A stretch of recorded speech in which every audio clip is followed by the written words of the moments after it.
there. Can we talk about salamanders?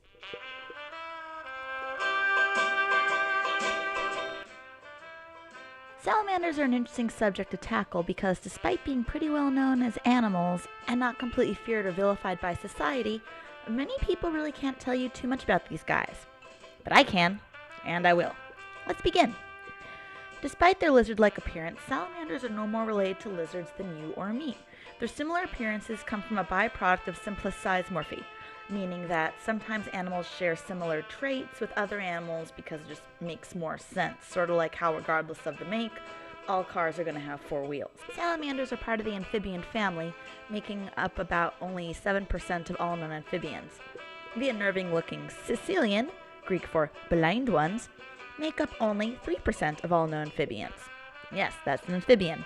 Yeah, it's pretty cool, but we're sticking to salamanders for now. Maybe we'll come back to that guy later. Of course, that's nothing compared to the best known amphibian, the frog, who makes up a whopping 90% of all known amphibians. Despite being only 500 known species of salamander, they are incredibly diverse in terms of dwelling, appearance, and size. But what makes amphibians different from reptiles? While there are many factors that separate amphibians from reptiles, such as amphibians being entirely carnivorous and having skin where reptiles have scales, the most well-known one is metamorphosis. Unlike mammals, reptiles are birds that sort of look like little Muppet Baby versions of their grown-up counterparts. Animals that undergo metamorphosis look nothing like their adult versions. In the amphibians' case, they start off either as tadpoles if they're frogs, or nymphs if they're salamanders, with no limbs and gills. Yes, those are gills, which unlike fish are external. As they get older, they begin to metamorphosize, with the majority of them growing lungs and limbs. Not all metamorphosis for salamanders are the same, though. For example, while many types of salamanders, such as the clouded salamander, will live most of their life in the trees, the axolotl never grows lungs, and it spends its entire life in water. Some cave salamanders even get smaller in size after they complete their metamorphosis. Also, like frogs, salamander's skin is covered in mucous membranes, allowing the skin to stay moist. It needs this for a few reasons: temperature regulation, breathing, yeah, they can breathe through their skin, and drinking. Unlike other animals, amphibians don't use their mouths to drink, instead absorbing water through their skin like a sponge. Because of this, many amphibians are extra susceptible to becoming endangered, as they are quick to feel the effects of polluted waters or sudden lack of water in general due to climate change. But what is a salamander? Is it just a frog with a tail? A coelian with limbs?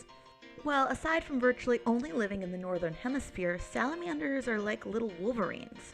No, the other one. There we go.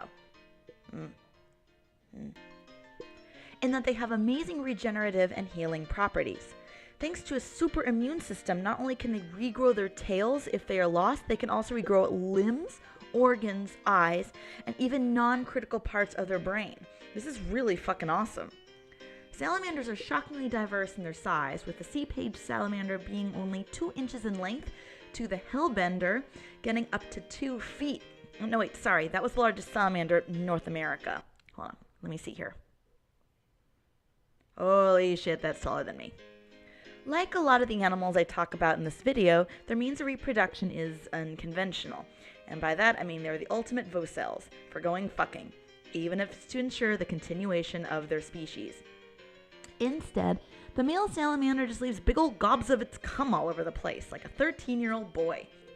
The female salamander comes by these clusters of jizz, and if she likes the male's smell and pheromone, she turkey basters it into herself. Despite people's minimal understanding of the salamander, it is hugely iconic in folklore, mythology, legend, and popular culture. Yet, despite being a highly aquatic animal, the salamander is usually associated with fire. The name salamander even comes from salamandre, legendary fire beast. Why? The origin of this name comes from the salamander's behavior themselves. Many salamanders are nocturnal and like to seek shelter inside old logs, as they tend to be cool and damp, things salamanders really like. When people would gather logs for kindling, they threw them into the fire, causing the salamanders to jump out of the logs, fleeing for their lives. No one really understood zoology too much back then and just figured that the salamanders had been created in the fire. Salamanders were even believed to be fireproof, with famous icons such as Pope Alexander III said to have had a garment made from the hair of salamander. It was actually made from asbestos. Salamanders are responsible for many various creatures and legends in mythology. The giant Japanese salamander was said to have inspired the myth of the kappa, a fearsome water-dwelling creature of a love of cucumbers and the flesh of children.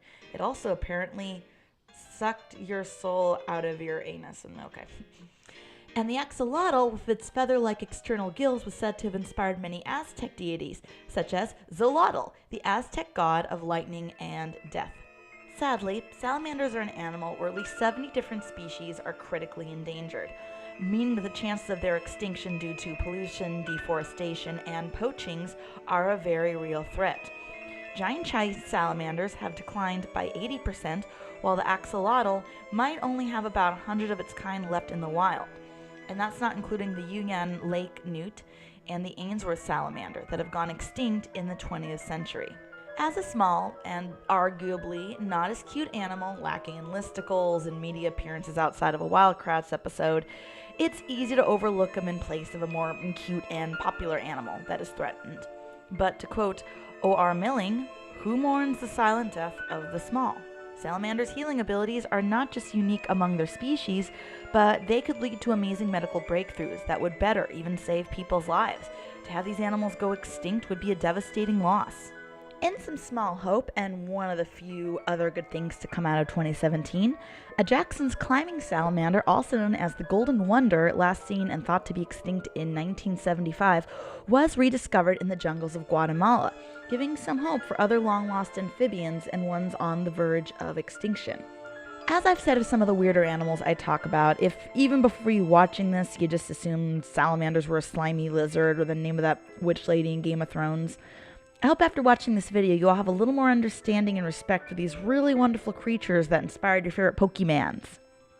That's all for today. Thanks for letting me talk about salamanders.